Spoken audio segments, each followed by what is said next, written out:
Hello viewers, welcome to the grow Telugu YouTube channel. ఎంత ఆదాయం వస్తున్నప్పటికీ కూడా సంవత్సరానికి సంవత్సరం ద్రవ్యోల్బణం వల్ల మన ఖర్చులు పెరగడం మనం చూస్తున్నాం.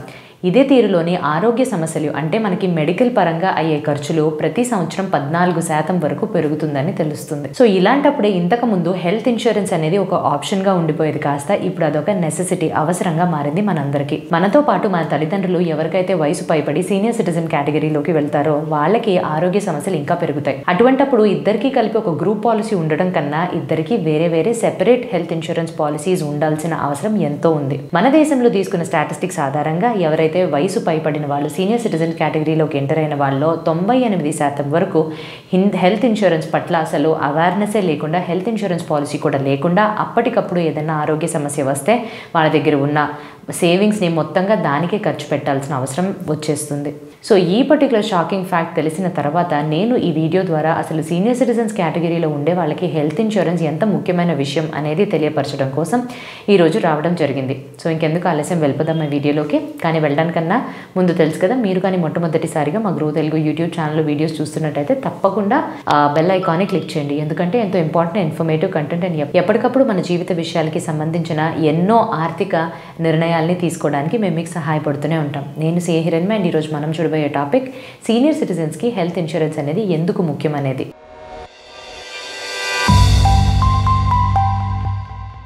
సీనియర్ సిటిజన్స్కి హెల్త్ ఇన్సూరెన్స్ అనేది ముఖ్యం ఎందుకు అని అంటే, మొట్టమొదటిది వయసు పెరిగేటప్పుడు అంటే వయసు పెరిగే కొద్దీ మనకి ఎవరికన్నా కూడా తోడయ్యేది ఆరోగ్య సమస్యలే.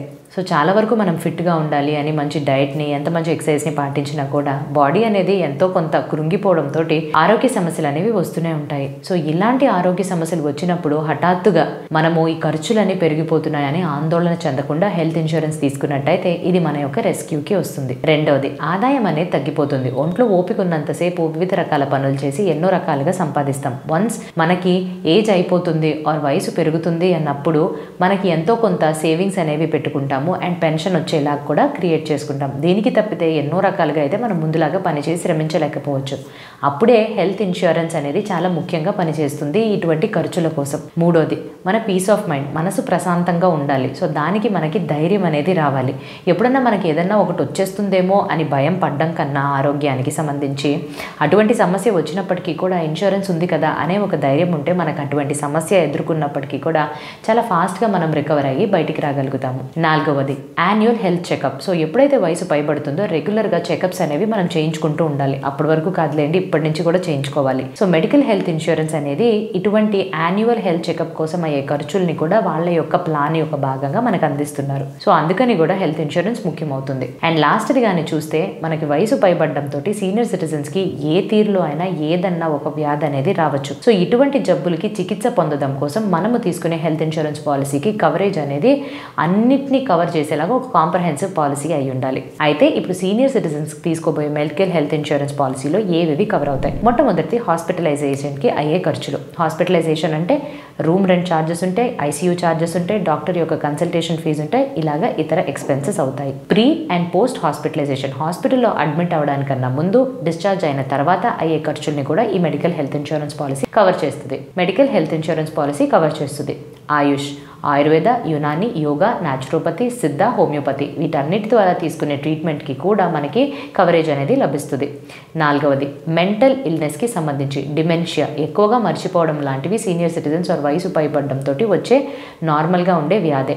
అయితే ఈ సమస్యకి అయ్యే మొత్తం ఖర్చుని కూడా మెడికల్ ఇన్సూరెన్స్ పాలసీ వాళ్ళు కవర్ చేస్తారు. అంబులెన్స్ ఛార్జెస్, సర్టన్ లిమిట్స్ కొన్ని అప్లై చేస్తూ అంబులెన్స్కి అయ్యే ఖర్చుల్ని కూడా మెడికల్ ఇన్సూరెన్స్ పాలసీ వాళ్ళు అందిస్తారు. ఆర్గన్ డోనర్స్, ఎప్పుడన్నా ఒక ఆర్గన్ ట్రాన్స్ప్లాంట్ అవ్వాల్సి వస్తే అప్పుడు ఆ ఆర్గన్ ఎవరైతే మనకి ఇస్తున్నారో వాళ్ళకి సంబంధించిన అన్ని హాస్పిటల్ ఖర్చుల్ని కూడా చూసుకుంటున్నారు. డే కేర్ ట్రీట్మెంట్స్, హాస్పిటల్కి వెళ్ళి అడ్మిట్ అవ్వాల్సిన అవసరం లేకుండా ఎన్నో కొన్ని ట్రీట్మెంట్స్, డయాలసిస్ కానీ, కీమోథెరపీ కానీ, క్యాటరాక్ట్ సర్జరీ ఇటువంటి వాటికి అయ్యే కాస్ట్ని కూడా భరిస్తారు. తర్వాత ఇంటికి సంబంధించి ఇంటి నుంచి ఏమన్నా చికిత్స తీసుకుంటే హోమ్ బేస్డ్ హాస్పిటలైజేషన్ ఎక్స్పెన్సెస్ కూడా కవర్ అవుతాయి. ప్రీ ఎగ్జిస్టింగ్ ఇల్నెస్, ఎప్పుడైతే సీనియర్ సిటిజన్స్ ఒక మెడికల్ ఇన్సూరెన్స్ తీసుకోవడానికి వెళతారో ఎంతో కొంతమందికి ఆర్ చాలా వరకు మందికి BP, hyper tension, sugar, diabetes ఇవన్నీ కూడా ముందే ఉంటాయి. సో వీటిని మనం ప్రీ ఎగ్జిస్టింగ్ కండిషన్స్ అంటే పాలసీ తీసుకోవడానికన్నా ముందే ఉండే ఆరోగ్య సమస్యలుగా గుర్తిస్తాం. సో వీటన్నిటికీ కూడా వెయిటింగ్ పీరియడ్ అనేది ఉంటుంది. సో కొంతమందికి సంవత్సరం నుంచి 4 సంవత్సరాల పాటు, అలా 4 సంవత్సరాల పాటు అదే ఇన్సూరెన్స్ ప్రొవైడర్కి మీరు ప్రీమియంని కడుతూ రెన్యూ చేసుకుంటూ వచ్చారు అని అంటే 4వ సంవత్సరం నుంచి బీపీ, షుగర్ ఇవన్నీ కూడా ఇంక్లూడ్ అయి వస్తాయి అన్నమాట. సో ఈ పర్టికులర్ ప్రీ ఎగ్జిస్టింగ్ కండిషన్స్ అయిన బీపీ, షుగర్కి కూడా మనకి ట్రీట్మెంట్కి ఈ కాస్ట్ అనేవి లభిస్తాయి. అయితే మెడికల్ ఇన్సూరెన్స్ ఏవేవి కవర్ చేయదు. సీనియర్ సిటిజన్స్ వాళ్ళు తీసుకునే మెడికల్ ఇన్సూరెన్స్ ఈ కింది వాటిని కవర్ చేయదు. మొట్టమొదటిది, ఏదన్నా సూసైడ్ చేసుకోవడానికి అటెంప్ట్ చేసుకున్నా ఆర్ సొంతగా ఏమన్నా గాయాలు చేసుకోవాలని ఏదన్నా అటెంప్ట్ చేసుకున్నప్పటికీ ఆ ఎక్స్పెన్సెస్ కవర్ అవ్వవు. రెండోది, ఎయిడ్స్ నుంచి బాధపడుతుంటే దానికి అయ్యే చికిత్స ఖర్చు అనేది వీళ్ళు పెట్టరు. మూడోది, ఏమన్నా కాస్మెటిక్ సర్జరీ, ప్లాస్టిక్ సర్జరీ ఇటువంటి వాటి మీద ఖర్చు అయ్యేవి కూడా ఇన్సూరెన్స్ పాలసీలో కవర్ అవ్వదు.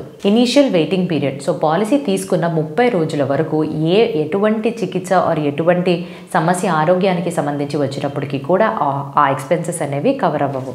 మన దేశంలో కాకుండా బయట దేశాలకి వెళ్ళి కానీ ట్రీట్మెంట్ తీసుకోవాలి అని అనుకుంటే అవి కూడా కవర్ అవ్వవు. ఏదన్నా సైంటిఫిక్గా ప్రూవ్ అవ్వని మెడికల్ పద్ధతిలోనే మీరు చికిత్సని పొందాలి అని అంటే దానికయ్యే ఖర్చుల్ని కూడా ఇక్కడ రీయింబర్స్ చేయడం అవ్వదు. ఇన్ఫర్టిలిటీ, స్టెరిలిటీ, సో పిల్లల పుట్టని కారణాన వెళ్ళి ఆ పర్టికులర్ ఇన్ఫర్టిలిటీ, స్టెరిలిటీకి సంబంధించిన చికిత్సని పొంది ట్రీట్మెంట్ తీసుకోవడానికి ఖర్చుల్ని కవర్ చేయరు. డ్రగ్స్ అబ్యూస్ వల్ల కానీ ఏదైనా చికిత్స ఆర్ సమస్యని ఎదుర్కొని దాన్ని మనము ఖర్చు ఈ ఇన్సూరెన్స్ పాలసీలో కవర్ అవుతుందా అంటే కవర్ అవ్వదు. అండ్ ఏదైనా నాన్ ఎసెన్షియల్ లైక్ ఊరికే వెళ్ళి రెస్ట్ తీసుకోవడం కానీ, ఒక ఇన్వెస్టిగేటివ్ ప్రొసీజర్కి జస్ట్ జనరల్గా అడ్మిట్ అవ్వడం కానీ వీటి లాంటి ఖర్చుల్ని కూడా వీళ్ళు భరించరు. క్లెయిమ్ సెటిల్మెంట్ ప్రాసెస్లో ఎలాగుంటుంది. సీనియర్ సిటిజన్స్కి వచ్చే మెడికల్ హెల్త్ ఇన్సూరెన్స్ తీసుకున్న పాలసీ వాళ్ళు ఏ పర్టికులర్ ఇన్సూరెన్స్ ప్రొవైడర్ అయినా చాలా త్వరగా క్లెయిమ్ని సెటిల్ చేసేస్తారు. 2 విధాలుగా జరుగుతుంది. సో ఎలా జరుగుతుంది? సపోజ్ ఆ పర్టికులర్ హాస్పిటల్ మీరు ఎక్కడైతే చికిత్సని పొందుతున్నారో ఆ హాస్పిటల్ కానీ ఆల్రెడీ ఇన్సూరెన్స్ ప్రొవైడర్ యొక్క నెట్వర్క్ హాస్పిటల్స్లో ఉన్నట్టయితే డైరెక్ట్గా మీరు ఏమీ చెల్లించాల్సిన అవసరం లేకుండా హాస్పిటల్లో అయ్యే బిల్ ఖర్చు అంతా కూడా ఇన్సూరెన్స్ వాళ్ళే డైరెక్ట్గా రీయింబర్స్ చేస్తారు. ఇలా కాదు, నెట్వర్క్లో లేదు అని అంటే మొదట మీరు ఖర్చు పెట్టినా కూడా అవన్నీ మీరు డాక్యుమెంట్స్ ప్రూఫ్స్తో సబ్మిట్ చేసినప్పటికీ అప్రూవల్స్ రాగానే మీ అమౌంట్ని మీకు తిరిగి వేస్తారు. సో ఇక్కడ మీరు చేయవలసిందల్లా ఏంటి, మీరు ఎప్పుడైతే హాస్పిటల్లో అడ్మిట్ అయ్యి ఇలా చికిత్సని పొందుతున్నారు అని తెలుస్తుందో వెంటనే మీ ఇన్సూరెన్స్ ప్రొవైడర్కి దీన్ని చేరవేయాలి. రెండోది, టైం లోపే మీరు కావాల్సిన claim forms, medical reports, bills అన్నిటినీ కూడా డాక్యుమెంటేషన్ అన్నీ కంప్లీట్గా చూసుకుని మీరు ఒక కాపీ పెట్టుకుని సబ్మిట్ చేయాలి. అండ్ అప్రూవల్ ప్రాసెస్ కోసం కొంత సమయం వెయిట్ చేయాలి, లేకపోతే ఫాలో అప్ చేయండి. సో ఇలా చేస్తే మీకు వన్స్ అప్రూవల్ వచ్చినప్పుడు ఈ 2 విధాలుగా వాళ్ళు సెటిల్ చేయొచ్చు. అయితే ఒక senior citizen health insurance policy తీసుకోవడానికన్నా ముందు ఈ కింది వాటిని జాగ్రత్తగా చూసుకోవాలి. మొట్టమొదటి, సబ్ లిమిట్స్ అనేవి లేకుండా చూసుకోండి. సబ్ లిమిట్స్ అంటే ఏంటి?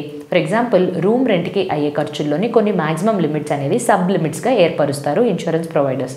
మీకు చెప్పేటప్పుడు ఏం చెప్తారనంటే హాస్పిటల్ రూమ్ రెంట్ మేము 60% మేము వరకు ఇస్తాము, 40% మీరే ఇవ్వాలి అని అంటారు. సో సబ్ లిమిట్స్ అంటే కొన్ని లిమిట్స్ అనేవి ఉంటాయి, దాని తర్వాత అయ్యే ఖర్చుని మీరే చెల్లించాల్సి వస్తుంది. ఇటువంటి సబ్ లిమిట్స్ ఎంత తక్కువ ఉంటే అసలు లేకుండా ఉండే ఇన్సూరెన్స్ పాలసీని ఎంచుకోవడమే చాలా ముఖ్యం.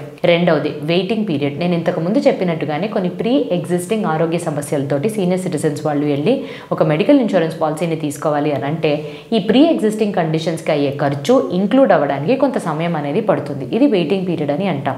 ఏ ఇన్సూరెన్స్ ప్రొవైడర్ అతి తక్కువ సమయంలోనే వీటిని ఇంక్లూడ్ చేస్తారో అటువంటి ఇన్సూరెన్స్ పాలసీని తీసుకోండి. మూడవది, ఏదైనా క్రిటికల్ అయిన ఆరోగ్య సమస్యలు ఎప్పుడు వస్తాయి, క్రిటికల్ అయిన ఆరోగ్య సమస్యలు ఎప్పుడు వస్తాయని ఎవరికి తెలియదు. సో సీనియర్ సిటిజన్స్కి ఈ క్రిటికల్ అయిన యాంగిల్లో కూడా కవర్ చేసుకుని ఎక్కువగా అంటే ఇవన్నిటినీ కూడా ఇచ్చే మ్యాక్సిమం కవరేజ్ ఉండే పాలసీని తీసుకోవడం చాలా ముఖ్యమైనది. అండ్ నాలుగవది, మీరు ఎంచుకుంటున్న పాలసీ యొక్క కవరేజ్ అంటే నెట్వర్క్ హాస్పిటల్స్ అనేవి పెద్దగా ఉండాలి. ఎందుకు అని అంటే ఎప్పుడు ఏమవుతుందో తెలీదు. సో ఇంటి పక్కనే ఉండే హాస్పిటల్లో వెళ్ళి మనం చికిత్స పొందే విధంగా ఉన్నట్టయితే ఆ హాస్పిటల్ ఆ నెట్వర్క్లోకి వస్తుందా లేదా అనేది చెక్ చేసుకోవాలి. సో అలా ఇంక్లూడ్ అయ్యే హాస్పిటల్స్, ఎక్కువగా కవర్ అయ్యే హాస్పిటల్స్ని చూసుకోవడం చాలా ముఖ్యం. అండ్ ఆఖరిది, ప్రీమియం కాస్ట్ అనేవి రీజనబుల్గా ఉండాలి. సీనియర్ సిటిజన్స్కి ఇన్సూరెన్స్ పాలసీ కట్టవలసిన ప్రీమియం అమౌంట్ అనేది ఎక్కువగానే ఉంటాయి. ఎందుకు అని అంటే వయసు పైపడుతుంది కాబట్టి తప్పకుండా వాళ్ళకి ఇష్యూస్ ఎక్కువగా ఉంటాయని ముందే అంచనా వేస్తారు. దీనితో పాటుగా ఇన్సూరెన్స్ పాలసీ తీసుకోవడానికన్నా ముందు చాలా రకాల టెస్ట్ అనేవి చేయించుకోవాలి. ఎందుకంటే ప్రీ ఎగ్జిస్టింగ్ కండిషన్స్ అయిన బీపీ, హైపర్ టెన్షన్, డయాబెటీస్ ఇటువంటివి ఉన్నాయా లేవా తెలుసుకోవడానికి. సో ఇక్కడేమవుతుంది, కొంతమంది మాకు టెస్ట్ వద్దంటే ప్రీమియం చాలా ఎక్కువ తీసుకుంటారు, ఇన్సూరెన్స్ కవరేజ్ చాలా తక్కువ ఇస్తారు. సో ఇక్కడ మీరు చేయవలసింది ఏంటి అని అంటే ఆబ్వియస్గా ఒక సీనియర్ సిటిజన్ కట్టబోయే మెడికల్ ఇన్సూరెన్స్ ప్రీమియం ఎక్కువగానే ఉంటుంది.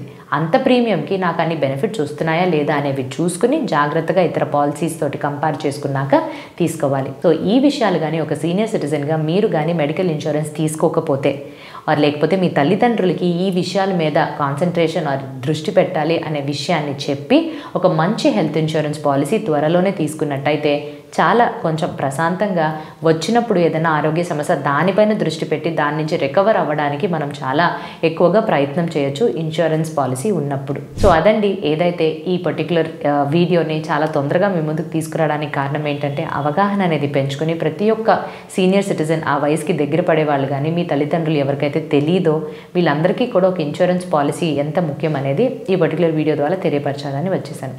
ఆన్ దట్ నోట్ ఇది ఒక ఎడ్యుకేషన్ పర్పస్ కోసం మాత్రమే మీ ముందుకు తీసుకొచ్చే ఎడ్యుకేటివ్ కంటెంట్ అండి. ఎటువంటి రికమెండేషన్స్ మీరు ఇదే పాలసీలో వేయండి ఇది అని పలానా పాలసీ గురించి మేము ఎక్కడా కూడా రికమెండ్ చేయట్లేదు. ఇంకా మంచి వీడియోతో మేము ముందుకు రావడానికన్నా ముందు have a happy and a very safe investing.